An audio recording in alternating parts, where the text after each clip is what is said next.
xếp thế chín gheo thắp điệu hoa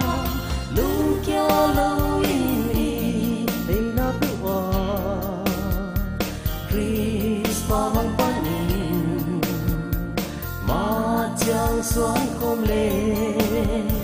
dấu găm hồng qua ly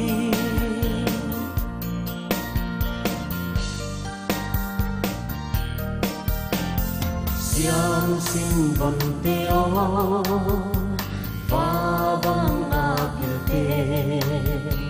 ý gam lệ năm đi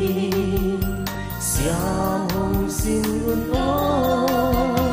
lưu kia lưu in đi thế nào biểu hòa Christmas bằng bánh mà chẳng xoắn không lên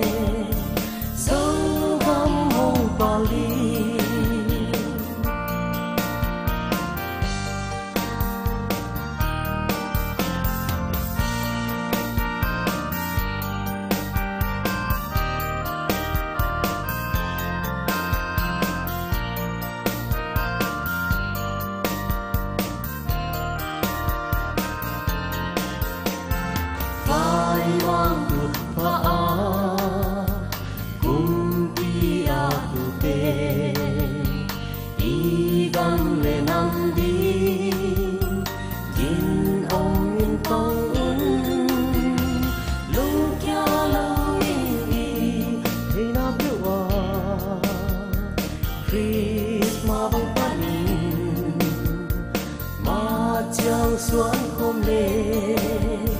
dấu găm hồng qua ly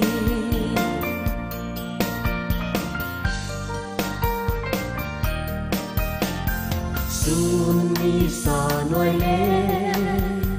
tang lệ muôn cam ma a du hàm thua ta y gam ya băng tê